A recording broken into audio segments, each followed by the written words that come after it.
Okay, we're going to go over the test that we took on Friday. Okay, now I want to talk on each of these problems. I want to say, what are you supposed to be thinking about when you do this?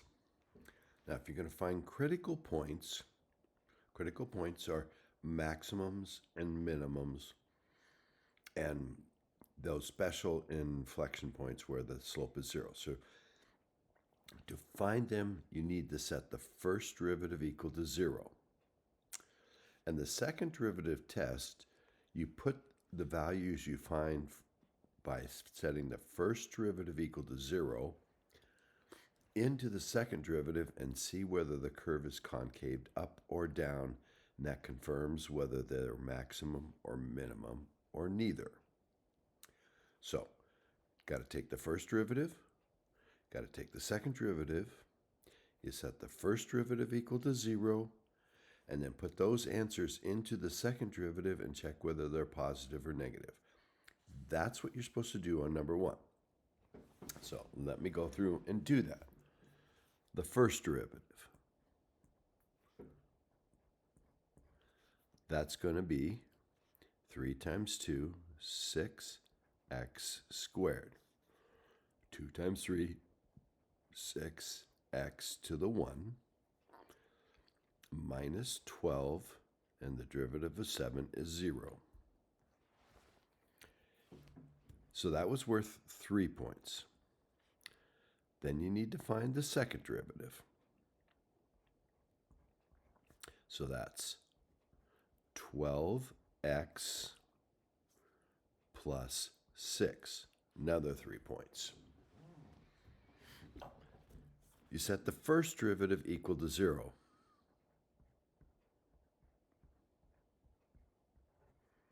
So that means 6x squared plus 6x minus 12 equals 0. And you spent a lot of time in pre-calculus learning how to solve quadratics, either by factoring, quadratic formula, and possibly even graphing. But to set this equal to 0, I'm going to factor. So I'm going to factor out a 6. It's in all of them. And I get x squared plus x minus 2. This can't be 0, so this must be what's going to be 0. And that factors to x and x. It has to be a 2 and a 1, and we want it to be minus, so one of these has to be negative, and I have to end up with 1x. So if I make it plus 2, I get 2 x's from the inside. And if I make that minus so that I get a negative 2, I get minus 1x. And this has got to be equal to 0. The 6 can't be 0. If x is minus 2, that makes it be 0. And x equal 1. So I have 2 critical points. One at x equal minus 2, and one at x equal 1. I'm going to check at minus 2 in the second derivative. Minus 2 times 12 is minus 24, plus 6 is negative 18.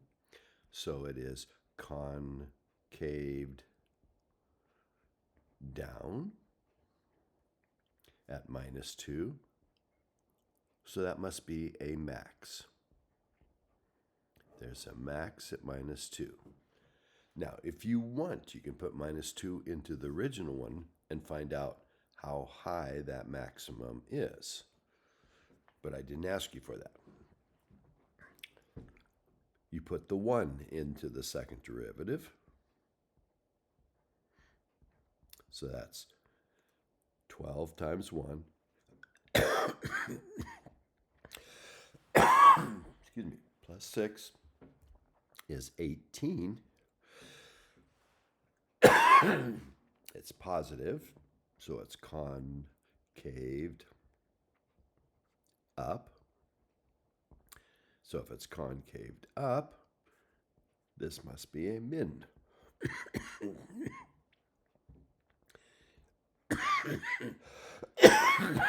At 1 comma something. 3 points for find the first derivative, 3 points for finding the second derivative, 3 points for finding the critical points by setting the first derivative equal to 0, and 3 points for showing the check in the second derivative test on whether they're max or min. 12 points for this problem.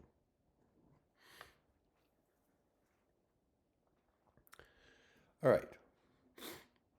Now, on an interval, if you're looking for max or mins, you got to find the first derivative. You can test whether max or min by finding the second derivative. But you can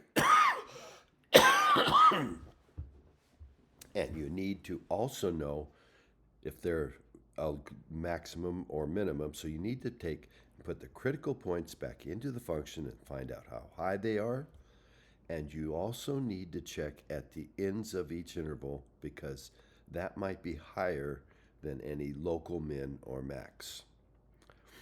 So you need to find the first derivative. And this is a product. So you need to do the product rule. The derivative of x plus 1 is 1 times e to the minus x, derivative of the first times the second, plus the derivative of the second. So e to anything is e to the same thing times the derivative of whatever it's to, and that's a negative 1 times the first. There is an e to the negative x in both of these. I factor that out, and I have left 1, and then a minus 1 times this, so minus x minus 1. The 1 and the minus 1 cancel, so it's minus x e to the negative x. That's the simplified first derivative. I'll need that later because I'm going to need to set this equal to 0. And the only way this is going to be 0 is if the x is 0, because this is never 0. So f prime equal of x equal 0 says x has to be 0. But 2 points for finding the first derivative. Now, I could have left it in this form, but it's hard to tell what makes it be 0. You could take this times x, which makes this, and this times 1, and that would be the negative of this, and those would cancel out, and you still get this. So I gave 2 points for getting the first derivative right. Either this or this. Now to find the second derivative, you can take it of this. I did it of this. This is a product rule. The derivative of negative x is negative 1 times the second function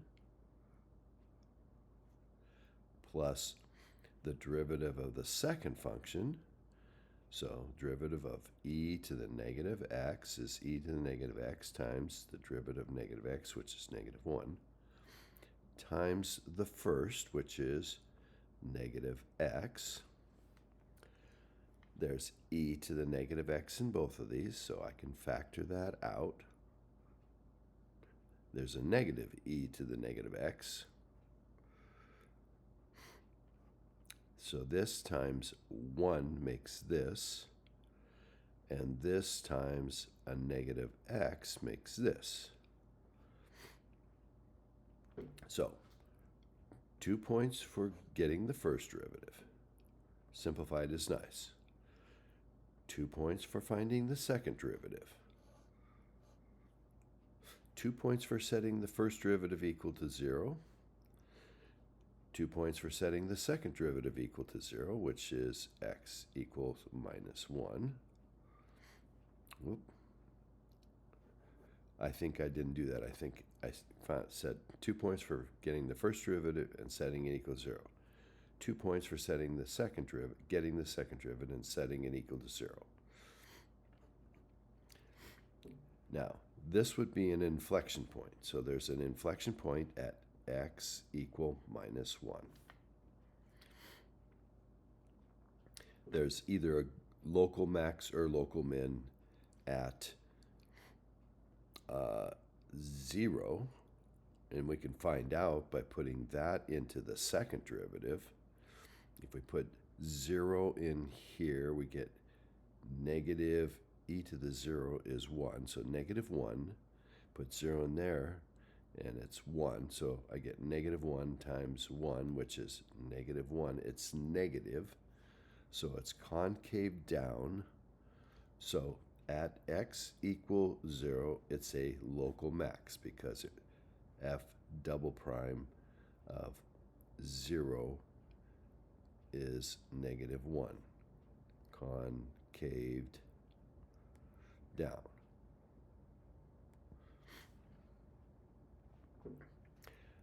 So, but to know the global max and global min, and there was no more critical points, so there is no local minimum. There was an inflection point. I gave 1 point for this answer, 1 point for this one, 1 point for this one, 1 point for getting this, and 1 point for getting that. And to find out these, we have a local max at x equals 0. The actual point is at 0, and if you put in 0 into the original function, we get 1 times 1, which is 1. So this is at 1. It may be the highest place, or the highest place may be at one of the ends of the intervals. So now we have to find f of negative 1, and I needed to see this done. So I got negative 1 plus 1 times e to the negative of negative 1. This is 0. So at the end, this end, it's at a height 0. And at the other end, 2 points for finding the height at one end. At the other end, f at 5 is 5 plus 1, e to the negative 5. So that's 6 e to the negative 5. And to get approximate value of that, to know how high that is,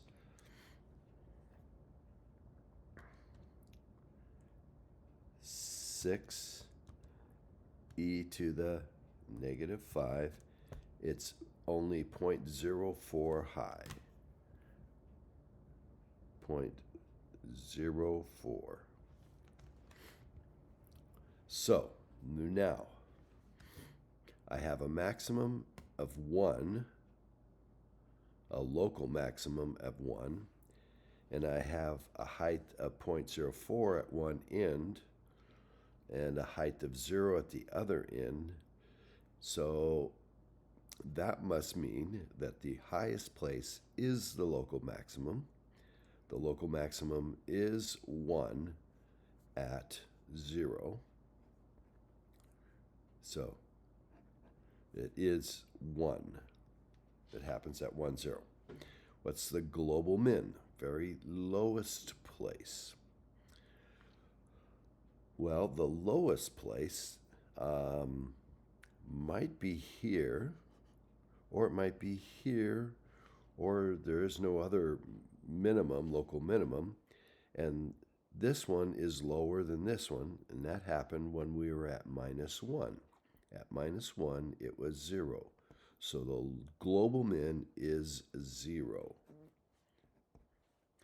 1 point for each of these answers, 2 points for this, 2 points for this, 2 points for finding the first derivative and setting equals 0, and 2 points for finding the second derivative and setting equals 0. Probably should have made these worth more, but I didn't. So that's 2, 4, 6, 8, and 5, 13 points for this problem. Front page is the most points.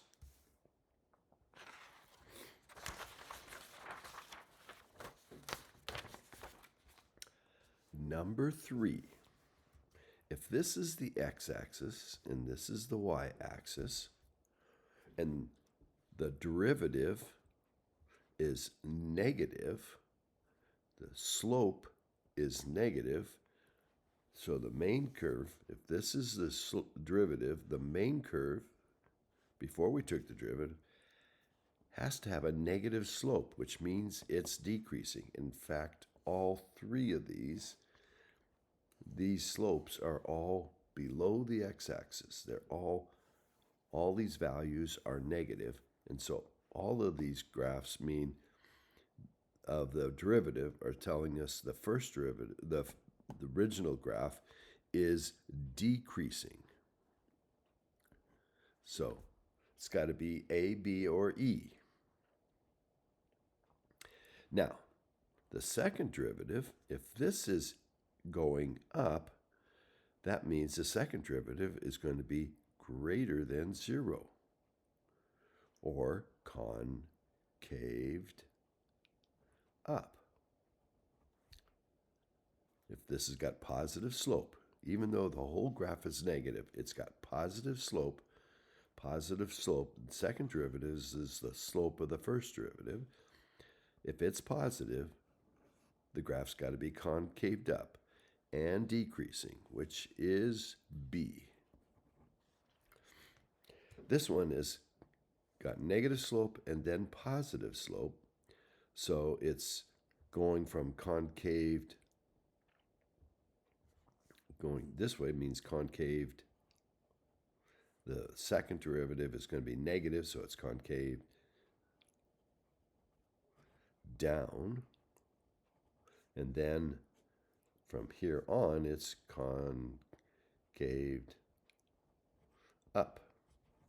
So that has to be E, a combination of up and down. It's in the reverse order of that, but it's concaved up and down. And this one,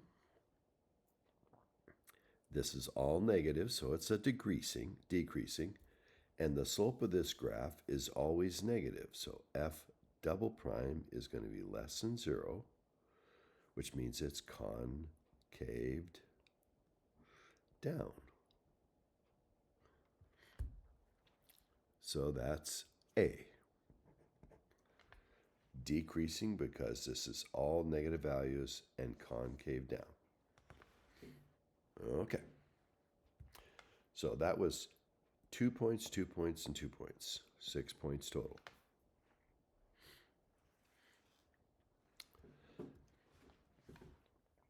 There's several ways to set this one up. Some people put X, X, and X, and some people called the whole thing Y, and some people called each one Y. Either way works. But we don't need fence here, but we need to put fence there. So it's going to take 3 lengths of X to put these in. And I'll just call this whole thing Y.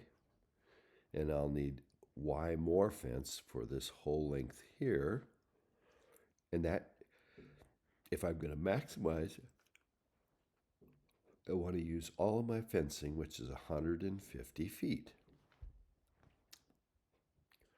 And I want to maximize the area. And the area is going to be width times length.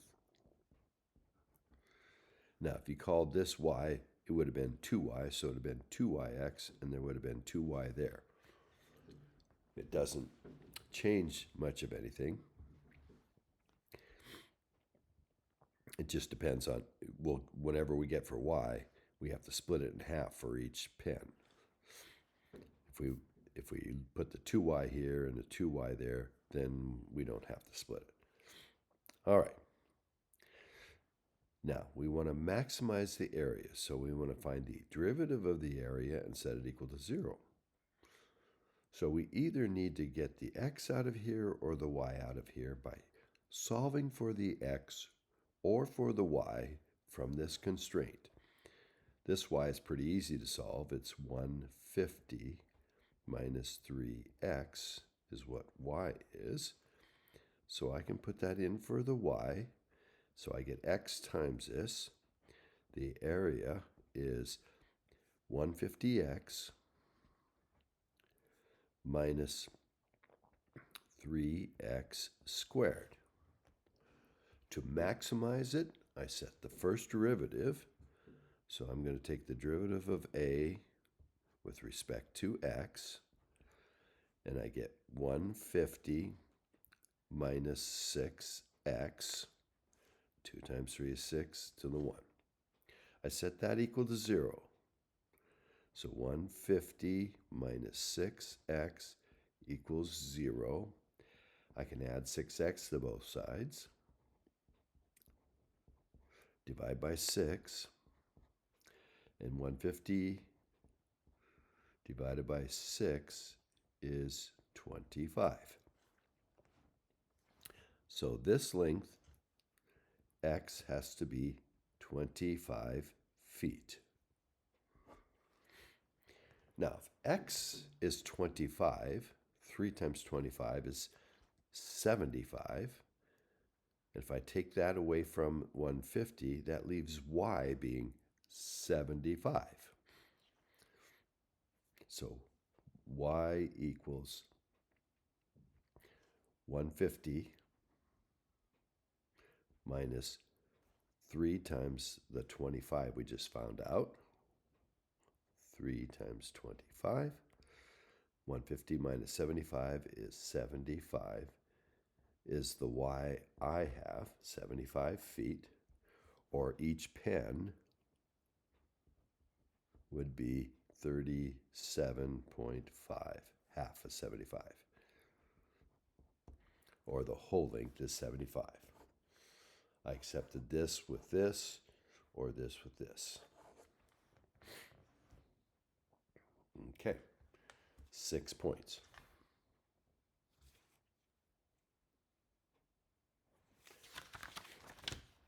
Seven. This problem like this was in the homework, and I did one an example in class. If we have a cylindrical tank, it has a circle for a top, a circle for a bottom, and the side. Here are the two circles, and here's the side. So, if the circular ends cost $14 per square foot, so there's the square foot of the top and the bottom, 2 pi r squareds. Those times 14, that's going to be the cost for the top and the bottom. And material for the sidewalls costs $7, and this is the sidewall. 2 pi r is the distance around the circle times the height. That's the area of the side. And we got to take that times 7. And that's got to equal $1,400. This is the constraint. So we could either solve this for r, or we can solve it for h and put it into the formula that we're trying to maximize. And we want to maximize the volume. So here's the volume equation. Now to find a maximum, pi r squared h, we need to take the derivative and set it equal to 0. But we needed to have the volume we want to maximize, and we want to find the radius. So we want to have volume related to the radius. So we need to get the h removed, and we can do that using our constraint and solving for h. So let's solve for h in here. So I'm going to subtract this from this. And so this is going to be 14 pi r h equals 1400 minus 28 pi r squared. I'm then going to divide by 14 pi r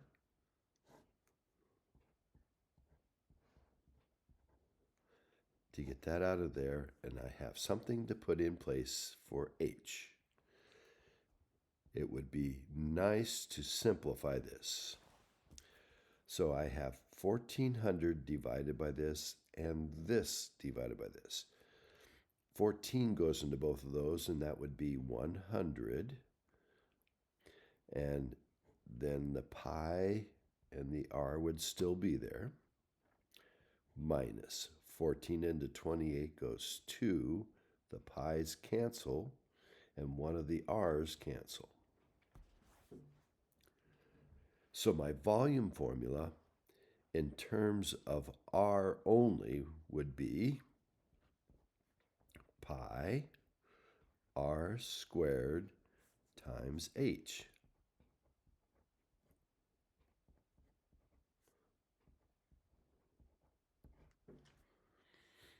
If I multiply this times this, the pi is going to cancel, and one of the r's are going to cancel, and I'm going to get 100 r.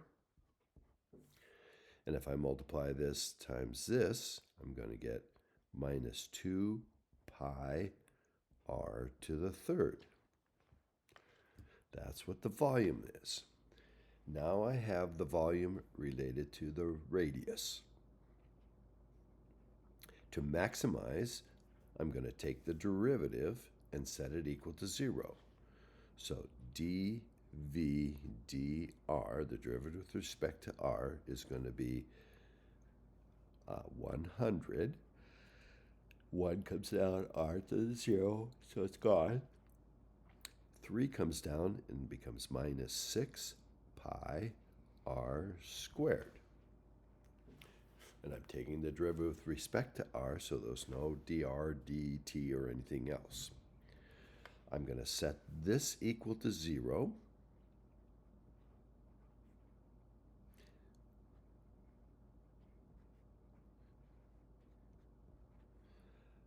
I'm going to add this to both sides, so I get 100 equals 6 pi r squared. Going to divide by the 6 pi.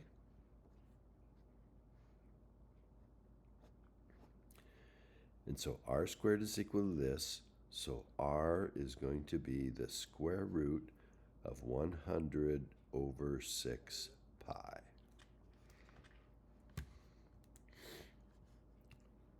One hundred divided by parentheses 6 pi is that, and I need to take its square root, take it to the 0.5 power, and I get 2.3.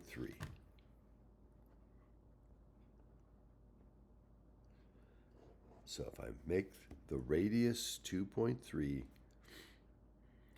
and I could go back and put that in here to find out what the height would be, and if I make the cylinder that size, I'll get the maximum. And this would be 2.3 feet. Didn't ask for the other dimensions. That's all I need.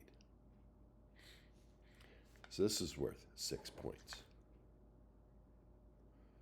Once again, you use the constraint to solve for the letter that you want to be gone from your equation that you're trying to maximize.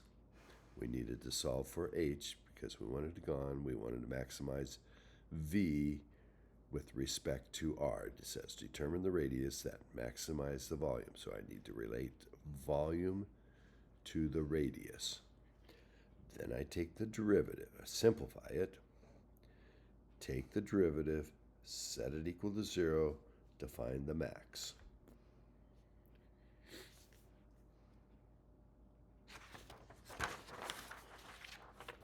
Last problem. And I did a couple of these. I did the common classic problems, I said. And we did one of these.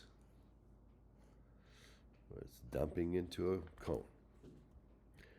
Now, on the retest, doesn't mean I'm going to do a cone one. It could be any of those classic problems. It's making a pile that's a cone. The height is twice the radius. So I can call this 2r or h, and this is r. And the volume is 1/3 pi r squared h. Too many variables. And I said, what is the rate the wheat is being added to the pile? That means I want to know the volume as it changes with time. If the radius has a rate of increase, so dr dt is 0.25. So if I'm trying to relate this to this, my volume has to be v and r's only. So I need to get the h removed, but the height is 2r. So now I cannot put this in for the height because that's only at one point. It's changing. So I need to use the 2r in here to get the volume as it changes is 1/3 pi r squared times 2r. Simplify that as best I can. So the 2 times 1/3 is 2/3 pi r to the third. Now I have an equation relating v to r. So now I can take the derivative with respect to time. So dv, how the volume is changing with respect to time, is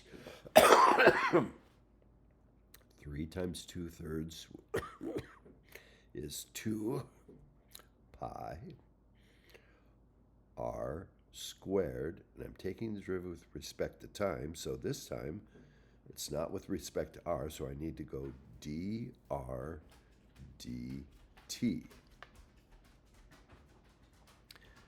I know this number. It was given as 0.25. Now I can use an r at a specific time. Well, they said the height was 4, so the radius must be 2. So I'm going to put 2 in for the radius, 0.25 in for the rate at the radius is changing. Take it times 2 pi, and we'll know how fast the volume is changing. So it's going to be 2 pi 2 squared times 0.25. 0.25 is a quarter, times 4 is 1, so this comes out to be 2 pi. This would be, this is in meters, so meters per minute, and I'm taking meters per minute times meters squared, so I get cubic meters per minute, which is how volume is. Meters cubed per minute.